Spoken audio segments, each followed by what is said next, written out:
Graça e paz da parte do nosso Senhor Jesus Cristo e do Espírito Santo, a quem nos foi otorgado. Bendito seja o nome do Senhor. Por mais essa graciosa oportunidade que, por meio da graça em Cristo Jesus, Ele nos concede de estarmos nessa madrugada, esse sábado, dia 14 de dezembro de 2024, para que nós refletirmos sobre um assunto em que envolve todo ser humano na face da Terra. Todas as pessoas, ela busca a felicidade. Mas o que Jesus falou sobre felicidade? Que argumento ele utilizou para tratar desse assunto que hoje é muito abrangente? O mundo que nós vivemos influenciam as pessoas a viver e a buscar uma felicidade, abrindo aspas, uma felicidade naquilo que não tem sustentação bíblica, ou seja, não tem o apoio da palavra. As pessoas estão sendo enganadas, achando que a felicidade que o mundo orienta elas a obter é a felicidade que Jesus falou nesse texto. Por isso é muito importante nós observarmos aquilo que Jesus falou sobre felicidade. Porque sempre tem alguém perguntando: você é feliz? Você é feliz? Você é feliz no casamento? Você é feliz no seu trabalho? No teu relacionamento? Nas tuas amizades? Sempre tem alguém questionando a felicidade. E nós estamos aqui nessa madrugada exatamente para expor o que a palavra de Deus, por meio do próprio Jesus, ele disse, relatou, afirmou sobre felicidade. Espero em Deus, por meio do Espírito Santo, que teu entendimento seja iluminado, que o Espírito Santo te capacite a poder entender e assimilar esse texto que pouco é divulgado, pouco se é falado. E nós não podemos deixar de passar desapercebido algo tão importante como esse assunto da felicidade. Nós vamos ler o texto, continuando a leitura consequente do Evangelho de Lucas, no capítulo 6, ainda estamos no capítulo 6. Nessa madrugada, vamos ler a partir do versículo 20 ao 23. São poucos versículos, mas são esclarecedores. E certamente as pessoas não imaginam e vão ficar surpresas, porque a própria palavra profética que foi dada ao menino Jesus quando ele foi anunciado é que ele seria contradição para muitos, seria contraditório para muitos, ou seja, o ensinamento dele é diferente de muitos que pensam de uma maneira totalmente errada. Leiamos o texto. Deixemos o Espírito Santo fazer a parte que compete a ele, nos convencer, nos trazer a verdade, nos trazer a revelação da palavra para a igreja, para edificar a tua igreja. Você está em busca de felicidade? Você pode afirmar que você é uma pessoa feliz? Você tem isso como base bíblica? Há fundamento nessa afirmação sua? Você se encaixa no grupos dos quais Jesus falou que alcançarão a felicidade? Alcançarão. Ele não está dizendo que vão viver aqui na terra a felicidade. Eles vão alcançar essa felicidade. Mas no outro lugar. Olha que coisa interessante. Por isso há muito tempo eu venho afirmando que neste mundo aqui não existe felicidade. E a palavra de Deus me dá toda a garantia dessa afirmação. Você pode até contrariar ao que eu estou falando. Não estou falando pela minha capacidade, mas porque a palavra me ensina, a palavra me revela exatamente a questão da felicidade. Você pode viver uma vida de bem-estar, de uma boa convivência, de se sentir bem, mas isso não é sinônimo de felicidade. Olha o que Jesus falou sobre felicidade. Versículo 20. Então, dirigindo o olhar para os seus discípulos, Jesus lhes declarou. Essa palavra que ele vai trazer aqui, que traz a narrativa do apóstolo Lucas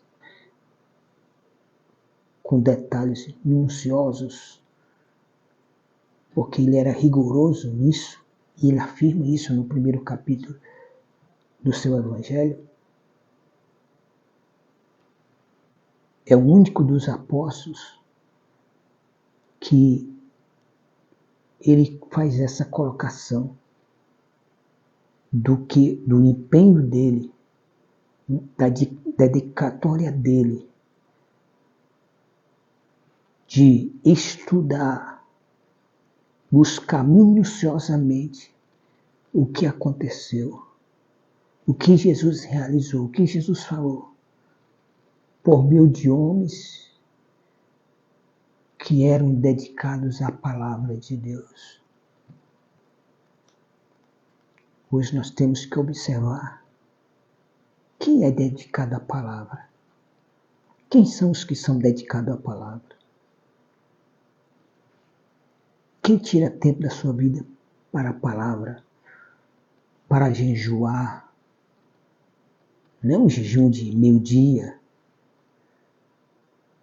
de algumas horas. O jejum para a batalha espiritual é diferente, porque Jesus afirmou: essa casca de demônio só sai por jejum e oração. Então, existem muitas batalhas que nós, mesmo sendo cristãos e seguidores de Jesus, só vencemos se nós aliarmos o jejum prolongado e a oração. Ele dirige a palavra, quando ele vai dirigir a palavra sobre felicidade, ele dirige aos seus discípulos e ele faz uma declaração. É uma declaração. Ele não está trazendo um ensinamento. Ele está trazendo uma declaração. Ou seja, não tem como mudar. Esse é o sistema. Essa é a lógica para alcançar a felicidade. Quem alcançarão a felicidade?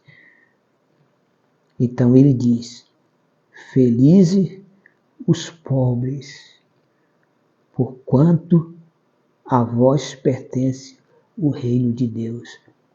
É o primeiro ponto onde ele fala sobre felicidade. Felizes os pobres. Quantos pobres passam por situações caóticas, situações subhumanas, que dá dor. Para quem tem o amor de Deus, dá dor. A gente sente a dor de uma pessoa que é humilhada porque sua situação financeira é precária. Muitos não têm onde morar. Muitos não alcançam favores de quem tem condições de ajudar. Pelo contrário, acaba muitas vezes tirando tudo que resta dessas pessoas, levando elas a uma pobreza maior ainda. Imagine o entristecimento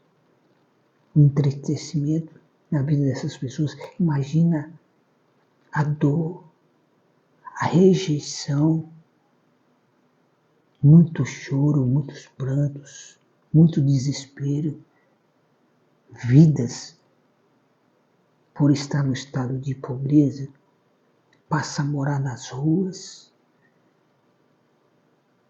porque não tem mais como conseguir emprego, não tem mais como conseguir uma moradia. E as pessoas governamentais que deveriam acolher e ter um carinho especial por essas pessoas, a desprezam cada vez mais. Estamos aí passando por um período que nós temos visto que o intuito é fazer com que as pessoas cada vez mais se empobreçam. Mas aí a questão é o final. Jesus faz uma declaração que essas pessoas pobres, se você se encaixa nesse grupo de pessoas, não se envergonhe, não se entristeça a tua alma por isso, porque há uma recompensa inagualável de felicidade para a tua vida, porque a essas pessoas, disse Jesus, porquanto a vós pertence o reino de Deus. Os pobres são felizes porque eles vão herdar o reino de Deus e não há maior tesouro para alguém adquirir a não ser o reino de Deus. Se você não adquirir o reino de Deus, você não adquiriu nada nessa vida. Tudo o que você fez nessa vida é em vão. Todo o dinheiro, toda a regalia, todos os prazeres que o dinheiro te proporcionou foram apenas ilusões, que jamais preencheu a falta da felicidade no teu coração. E Jesus aqui, contrariando a todo o sistema mundial, ele diz, felizes os pobres, porque deles pertence o reino de Deus. Então haverá uma grande recompensa para esse povo que é a maioria em muitos países. Segundo, bem-aventurado, felizes Vós que agora tendes fome, porque sereis saciados. Quantas pessoas não estão passando fome? Quantas pessoas não passam necessidade? Quantas pessoas não se alimentam mais do que uma vez por dia e muitas vezes nem isso. Mas há uma promessa de Deus de que eles serão alimentados, serão saciados, eles serão felizes porque alcançarão essa bênção, essa promessa se cumprirá na vida dessas pessoas que passam fome. Vai chegar um momento na vida dessas pessoas que passam fome que elas serão saciadas. Porque quem está prometendo é aquele que tem todo o poder nos céus e na terra. O próprio Filho de Deus, Jesus Cristo, o Nazareno, o Messias prometido, que veio a esse mundo dar a vida por nós, para que todo aquele que nele crê não pereça, mas tenha a vida eterna. Então, se você passa por essas situações de fome, lembre-se que Deus tem uma promessa para a tua vida de felicidade, de saciar você.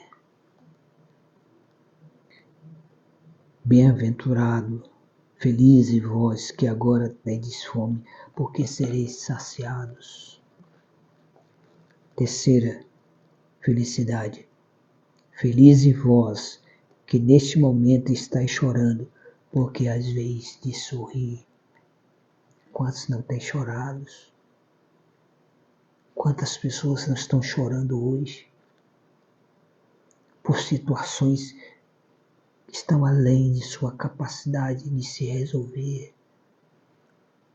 Pessoas estão chorando por passar por humilhações, por sofrer ataques, sejam verbais ou físicos, psicológico.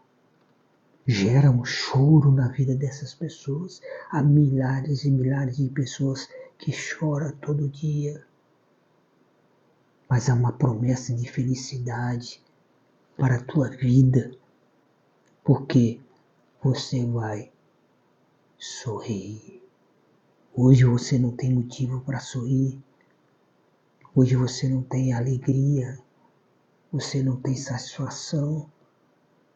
Você só experimenta o desprezo, a agonia, a insatisfação, a rejeição, gerando choro na tua vida, porque tu é um ser humano e você sente o amor próprio.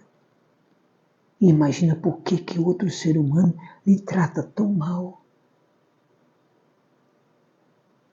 Por que outro ser humano agride você, despreza tanto você, humilha você, rejeita você pela tua aparência, pelas tuas condições sociais precárias? E nessa turbulência se gera choro e mais choro na tua alma. Mas Deus tem uma promessa magnífica para a tua vida. Vai chegar um dia que a felicidade vai fazer você sorrir. É promessa daquele que não pode negar o que fala. As promessas de Jesus são irrefutáveis. Entenda isso. Jesus disse: passará os céus e a terra, mas as minhas palavras não hão de passar. Não tem como não acontecer o que está escrito aqui. E você pode observar em que em nenhum momento Jesus está falando da felicidade que esse mundo ilusoriamente te oferece e te convence com engano, porque são coisas passageiras.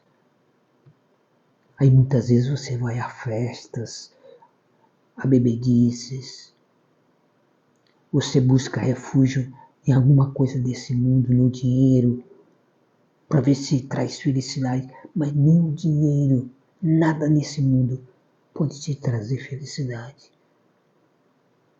A felicidade está exatamente nesse grupo de pessoas ao qual Jesus aqui falou e que o apóstolo Lucas traz a narrativa no capítulo 6 do seu evangelho, a partir do versículo 20 ao 23. E ele continua trazendo o último motivo de felicidade. Felizes sois quando as pessoas vos odiarem, vos expulsarem do convívio delas, vos insultarem e excluírem vosso nome, jogando o execrável por causa do Filho do Homem. Aqui é mais sério ainda. Esse grupo de pessoas aqui passa por situações maiores, mais dificultosas, porque são odiados. Quanto nos odeiam? Quanto nos odeiam? Até mesmo pessoas da nossa família. Felizes sois quando as pessoas vos odiarem. As pessoas, seja qual for, até mesmo na família, vos expulsarem do convívio. Quantas pessoas existe que foi expulsa do seu convívio por causa de que o seu viver não se adequada ao que a outra pessoa desejava, ao que a família desejava. E em vez de demonstrar amor, amparo, acolhimento, como fez Jesus, essas pessoas elas são expulsas do convívio delas. Isolam essas pessoas. Quantos filhos se afastam do seu pai, da sua mãe, e não tem coragem de dar um telefonema por dia, para perguntar: pai, como é que o senhor está? Mãe, como é que a senhora está? Passa semana, meses, se o pai não perguntar, se o pai não falar alguma coisa, esses filhos ignoram. Por quê? Porque eles expulsaram você do convívio delas. Eles nos expulsaram do convívio deles. E diz aqui ainda, eles nos insultam, fala mal de nós, fala mal de você, porque eles querem jogar a culpa em você, por ter expulsado você, por ter renegado você, por não aceitar o teu jeito de ser. Jesus nunca rejeitou uma pessoa por causa do jeito que ela era. E a prova disso está Judas Iscariotes. Jesus não rejeitou Judas Iscariotes, sabendo que ele era um ladrão, sabendo que ele iria trair ele, entregar ele para a morte. Uma outra ocasião é a mulher pega no ato do adultério. Jesus não rejeita ela, mas ele defende ela da morte. Ele demonstra carinho, amor, preocupação, afeição para com aquela mulher que estava num estado entre a vida e a morte. Só dependia das palavras de Jesus para livrar ela da morte, porque os seus acusadores estavam todos com as pedras na mão, prontos para apedrejá-la. A lei permitia isso, mas eles queriam saber a opinião de Jesus. Antes de você apedrejar alguém, antes de você maltratar alguém, insultar uma pessoa, rejeitar essa pessoa, excluir essa pessoa do seu convívio, não considera como irmão. Que irmão é esse que não fala um com o outro, que não se preocupa um com o outro, não se preocupa com o mais fraco, com o mais frágil, com o mais dependente, com menos, aquele que tem menos condições? Aí são rejeitados, são tirados do convívio como se não fizesse parte da família. E quantas mães não rejeitam o filho quando ele nasce? A minha mãe me confessou antes da morte dela, alguns meses antes da morte dela, estava com câncer. E ela chegou para mim e disse algo que eu nunca imaginei que poderia ter acontecido.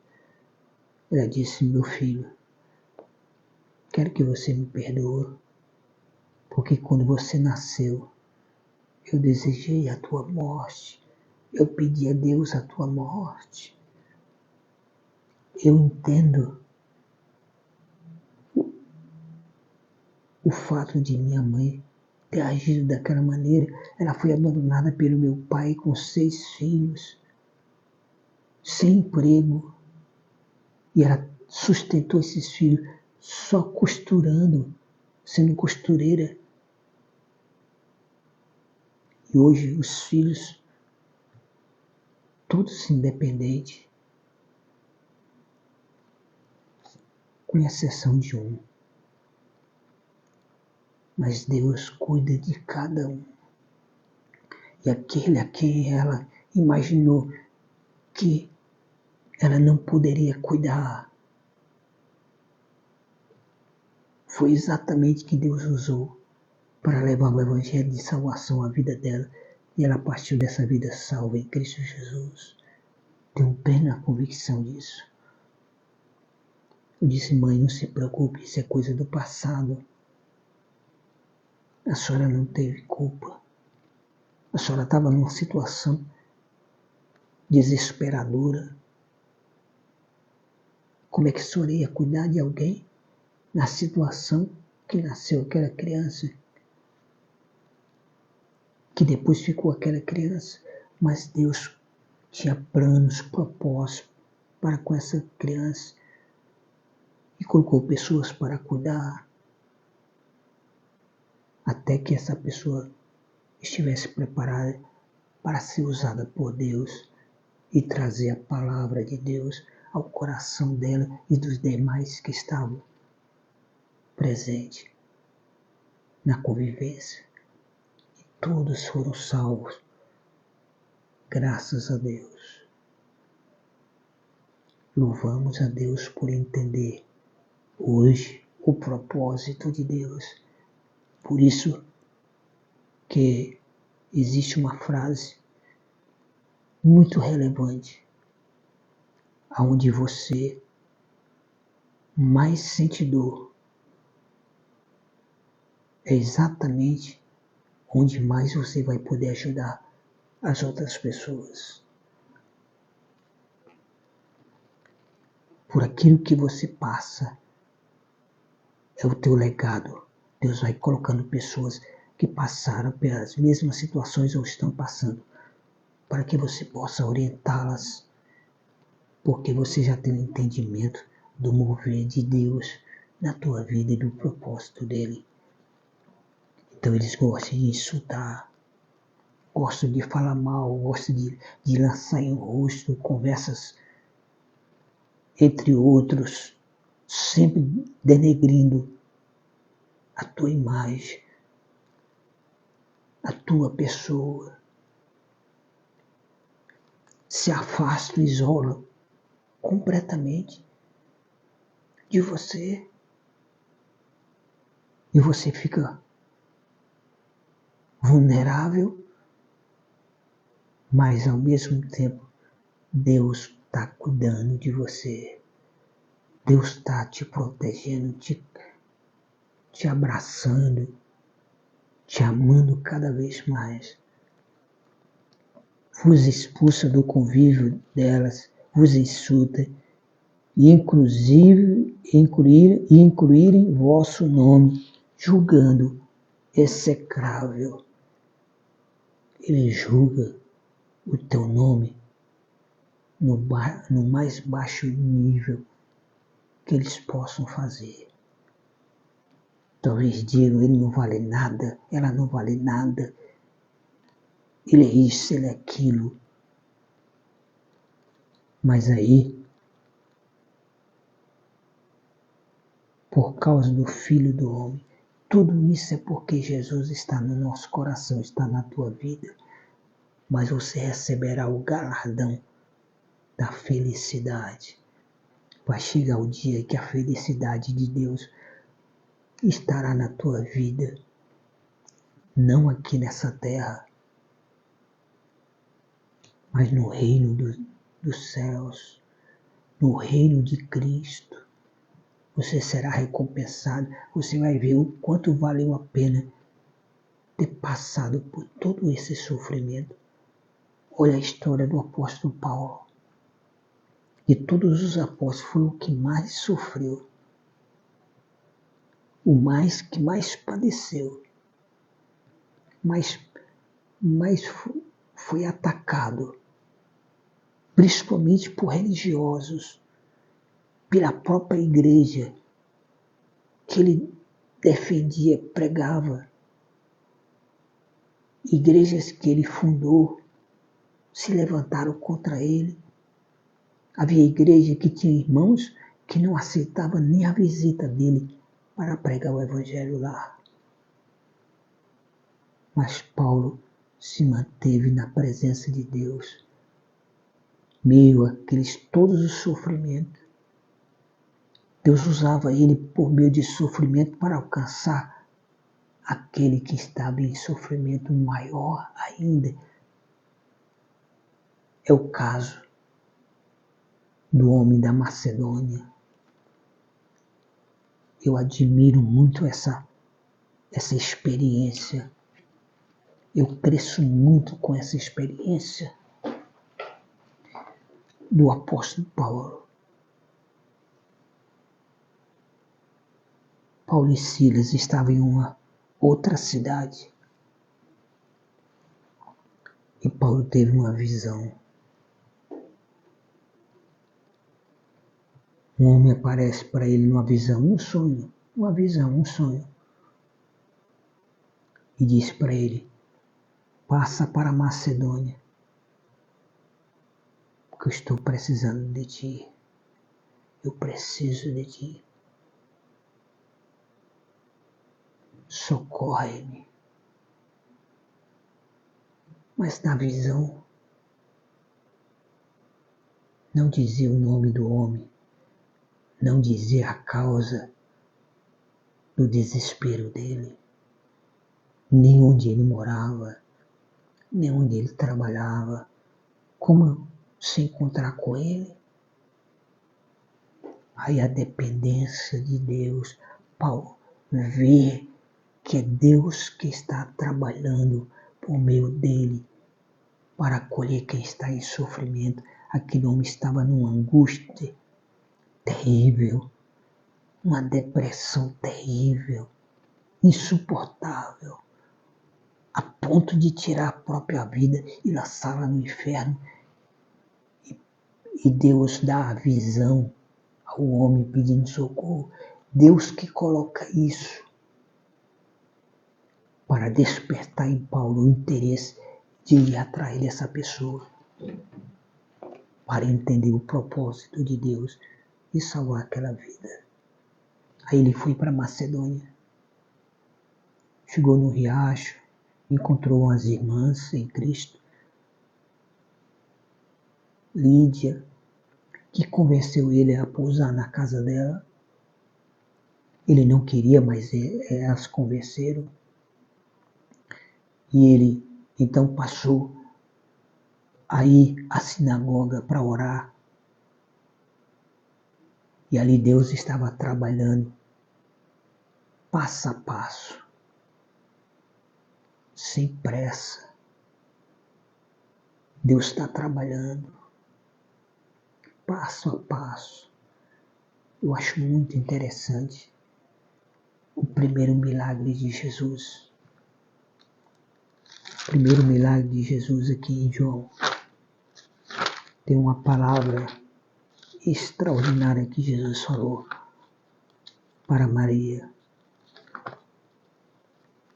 Eu gostaria de ler para poder continuar essa mensagem, porque eu sei que o Espírito Santo está direcionando para algumas pessoas. O primeiro milagre de Jesus. Eu vou ler essa história aqui. Futuramente vamos estar lendo aqui o Evangelho de João. No terceiro dia houve um casamento em Canaã da Galileia. A mãe de Jesus estava ali. Ela estava ali porque foi Deus que projetou o ambiente para o milagre. E Deus não combinou com Jesus. O pai pode tomar decisões separadas do filho. É bíblico. E uma delas é que o pai não revela ao filho a hora e o dia que ele vai vir buscar a igreja. Aí, como você pode imaginar, Jesus disse: eu e o Pai somos um. E mesmo o Pai habitando em Jesus, mesmo assim, o Pai consegue guardar em segredo decisões que ele vai tomar. E que só quando ele tomar, ele vai passar para o Filho. Isso é impressionante. A grandeza e o poderio e a sabedoria de Deus. Você poderia perguntar: se eles são um, como pode um esconder algo do outro? Apesar que não, a palavra correta não seria esconder, seria guardar para o momento certo. Deus está guardando para o momento certo, trazer a você a revelação que você ainda não tem do seu destino, de algo que você precisa fazer por alguém, ou até mesmo pela tua família, ou por si mesmo. Entenda o que o Espírito diz às igrejas. Aqui diz o seguinte: Jesus e seus discípulos também foram convidados. Jesus estava lá como convidado, então ele não estava a parte do plano de Deus. Porque era exatamente aqui que Jesus iria iniciar o seu ministério. Tendo acabado o vinho, a mãe de Jesus lhe disse: eles não têm mais vinho. Ela não pede a ele para multiplicar água em vinho. Até porque ela não sabe qual a decisão que ele vai tomar para solucionar o problema. Entenda isso. Ela afirma isso. E Jesus disse a ela, Jesus disse assim: mulher, em que essa tua preocupação tem a ver comigo? Ainda não é chegada a minha hora. A maneira como ela coloca a situação a Jesus, Jesus percebe que é uma preocupação dela para com o casamento, para com a festa. E essa preocupação não envolve a pessoa de Jesus. Jesus não se envolve com preocupações. ela entende imediatamente que ela colocou as palavras não da maneira correta, mas que o resultado seria, porque ela disse assim: mulher, em que essa tua preocupação tem a ver comigo? Ainda não é chegada a minha hora. Sua mãe disse aos mordomos, aos serviçais: seja o que for que ele vos pedir, fazei. Ela tinha plena convicção de que ele tomaria uma decisão para solucionar o problema. Mesmo que a preocupação dela foi exposta. E Jesus mandou ela deixar de lado a preocupação.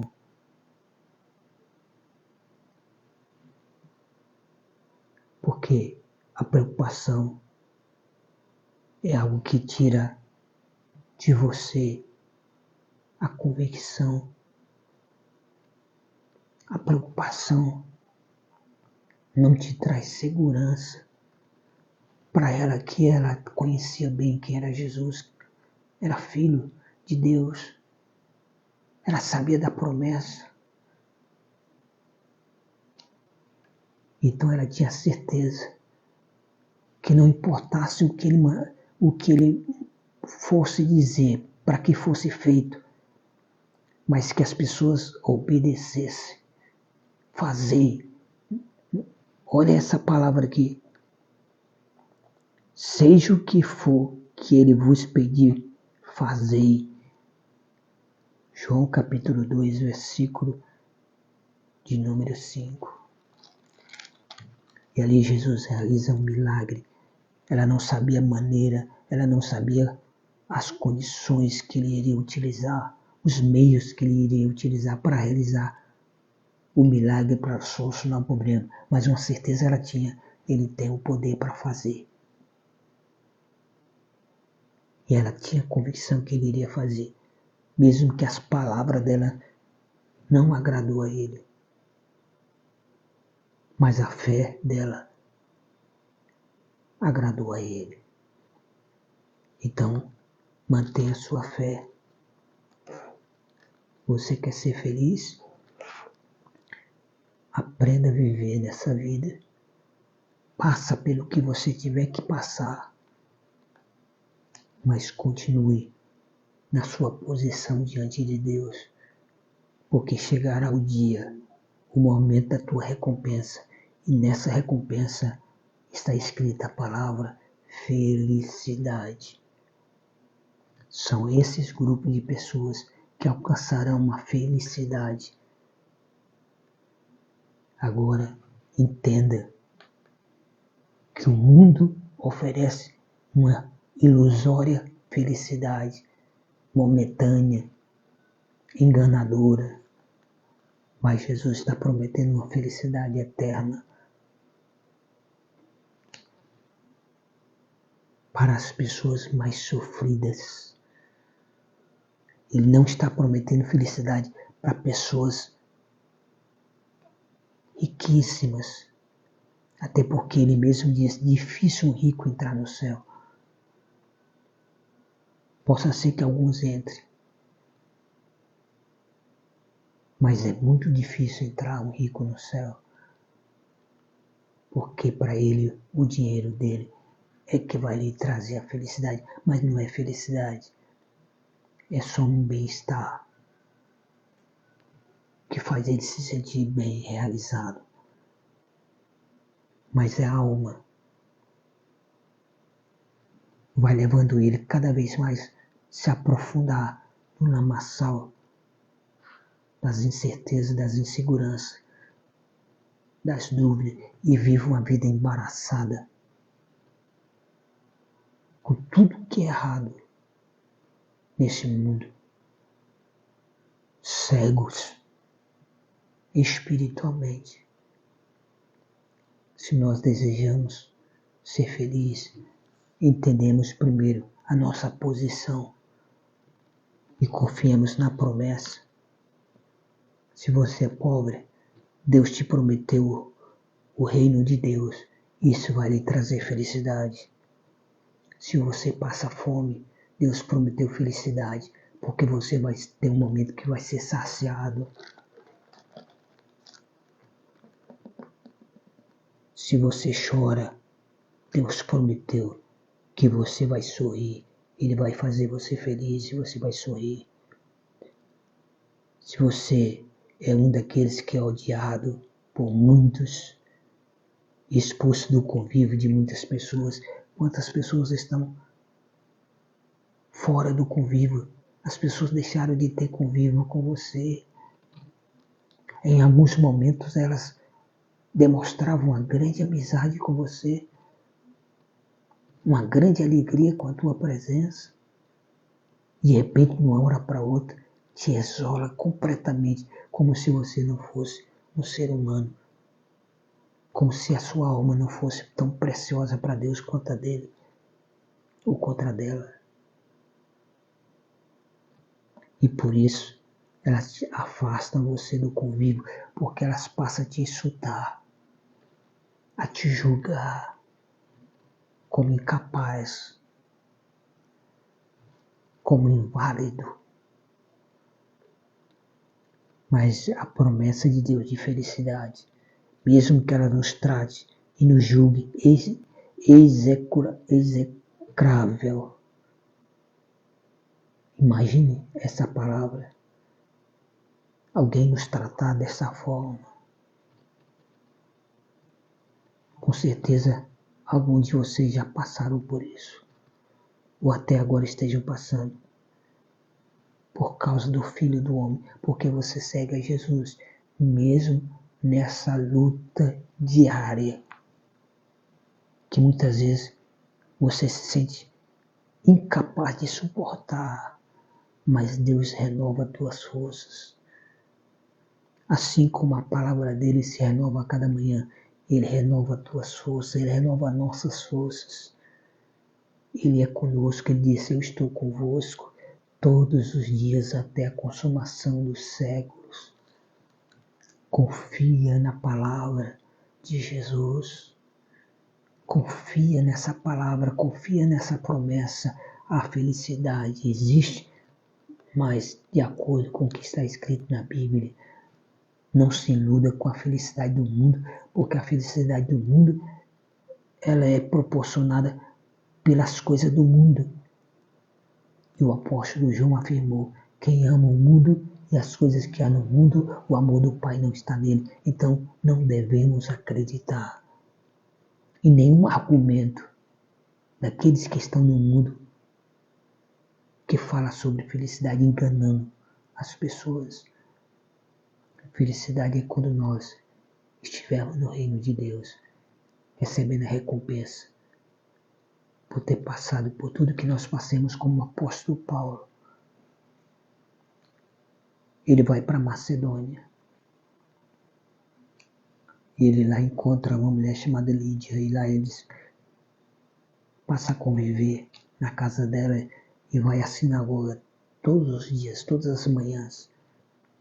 No decorrer dessa caminhada, dessa jornada da casa dessa mulher até a sinagoga, em uma calçada principal da cidade, de comércio forte, havia uma mulher com espírito de adivinhação. E essa mulher começou a chamar Paulo, eis aí os servos do Deus Altíssimo.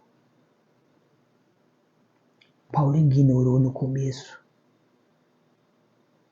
mas todos os dias as mesmas palavras, todos os dias as mesmas palavras. E aí o Espírito Santo revela a Paulo que ali é um espírito de engano. E ele então repreende aquele espírito de engano, porque está na hora de Deus, de Paulo se encontrar com o homem do sonho pedindo socorro. Para isso ele teria que passar por um sofrimento, porque quando ele expulsa o demônio de adivinhação daquela mulher, ela deixa de dar lucro aos seus donos, e ali todos se revoltam contra ele. Pega Paulo e Silas, leva para uma praça, e lá bate nele. chicoteia ele, fere ele, querem lixar, mas aí a polícia chega e impede o lixamento, as autoridades chegam e jogam ele na prisão, aonde Deus quer que ele esteja, porque é lá que está o homem do sonho que pediu socorro. Olha como Deus age. Você passa muitas vezes por um sofrimento, mas esse sofrimento leva a vida de uma pessoa que está no sofrimento maior do que o teu, e você pode orientar a essa pessoa a se livrar. Você pode suportar porque você tem Cristo e aquela pessoa precisa ter Cristo para se salvar. Era o carcereiro daquela prisão. O homem estava angustiado. Não sabemos o que levou ele àquela angústia, àquela depressão. De qualquer adversidade que ocorresse na vida dele, o primeiro pensamento e atitude dele era o suicídio. Paulo e Silas estavam lá, meia-noite, sem conseguir dormir por causa das dores, sofrimento dos ferimentos. E começam a cantar louvores. Os outros presos todos estão ouvindo. O carcereiro se senta ali no corredor, escuta os louvores e pega no sono. Deus está agindo. De repente vem um terremoto só na prisão e abre todas as celas. Mas Deus não permite que nenhum preso foge. Mas todos os lampiões que caíram se apagaram. Tudo ficou no escuro e o barulho fez com que todos os presos ficassem em silêncio. E o barulho acorda quem está dormindo, o carcereiro. Todo no escuro. E a primeira coisa que Satanás coloca na mente dele é que ele deve se matar, porque vão matar ele de qualquer maneira, porque os presos fugiram. E quando ele pega na espada para se suicidar, a revelação do Espírito Santo a Paulo. No escuro, Paulo consegue ver pelo Espírito o que o homem está propondo fazer contra a própria vida, tirar a própria vida. E Paulo diz e grita: não faças tal coisa, porque todos nós estamos aqui. E ele pede que se pegue um lampião, acenda um lampião, e ele entra na cela de Paulo e Silas, se joga aos pés dos dois e diz para os dois: homens, o que eu devo fazer para ser salvo? Ele precisava de salvação. E Paulo diz: creia no Senhor Jesus, será salvo tu e tua casa. E naquela mesma noite toda a família dele foi salva e batizada nas águas. Nós temos que cumprir a vontade de Deus, mesmo em meio às lutas, porque as lutas nos levam a alguém que está lutando e precisando de Jesus. Jesus nos dá força para suportar, para que nós possamos ajudar aqueles que não estão conseguindo suportar. Então, meu amado filho de Deus, filha de Deus, igreja de Jesus, entenda o que é felicidade, segundo o que Jesus aqui falou. Se coloca na tua posição de servidor, de acolhedor, de quem estende a mão. Talvez você esteja precisando mais do que a outra pessoa, mas você estende a mão para ela, porque você tem Jesus, ela não tem. E quando ela tiver Jesus, ela vai te socorrer, ela vai te ajudar, como fez o carcereiro com Paulo e Silas, levou para a casa dele, cuidou de todos os ferimentos, deu um jantar para ele. Naquelas horas da noite, Paulo prega para toda a família, todos creem, são batizados, amanhece o dia, o carcereiro manda Paulo e Silas fugir, e ele assumir a responsabilidade. Agora ele não está mais com medo de morrer, porque ele tem Jesus. Como Paulo afirmou, o viver para mim é Cristo, morrer é lucro. A morte é um momento glorioso, para quem serve a Deus, para quem serve a Jesus, para quem já obteve o perdão dos pecados pelo sangue derramado na cruz do Calvário, pelo sacrifício de Jesus naquela cruz. Aí Paulo disse, não, nós não vamos fugir não vamos colocar você em perigo não. As pessoas que nos colocaram lá, elas vão ter que ir lá nos tirar. Aí o carcereiro foi na manhã avisar as autoridades que Paulo era um cidadão romano. Ficaram todos com medo, foram até a prisão, ameaçaram Paulo e Silas, expulsaram da cidade e disseram para eles, não volta mais aqui. Ele já tinha cumprido a vontade de Deus. Uma família estava salva e dessa outra seriam salvas também. Então é isso que Deus quer, que mesmo nós passando por todas essas circunstâncias que ele fala aqui, através do apóstolo Lucas, nessa narrativa, no capítulo 6 de Lucas, a partir do versículo 20 ao 23, sobre a felicidade. Olha aqui, olha a situação que cada uma dessas pessoas passa, mas há uma recompensa de felicidade e do reino de Deus para essas pessoas. Assim o Senhor fará na tua vida. Não importa o que Ele vai dizer, mas a certeza é que o que Ele disser vai resolver o problema. Era isso que Maria estava dizendo para os serviçais. Seja o que Ele disser, fazei.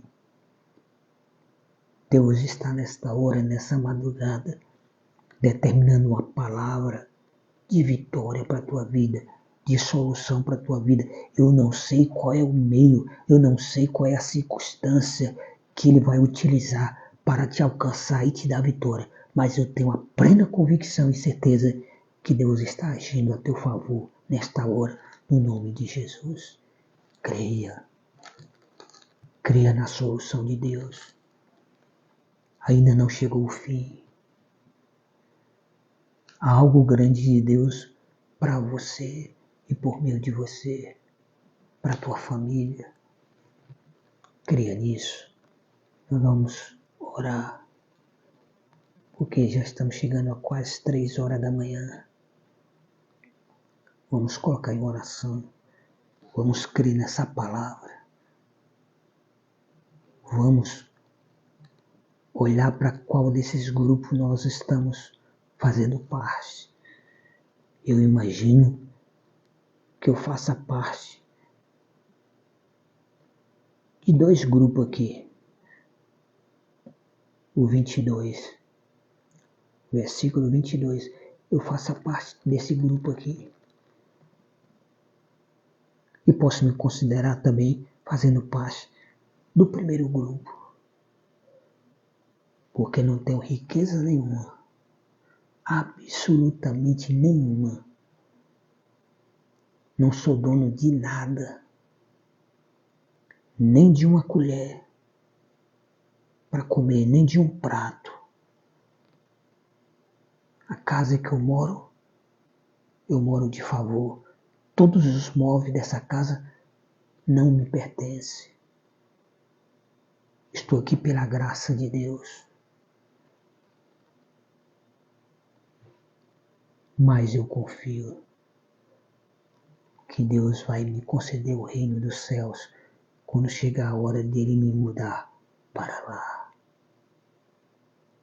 Provavelmente não esteja muito longe disso acontecer.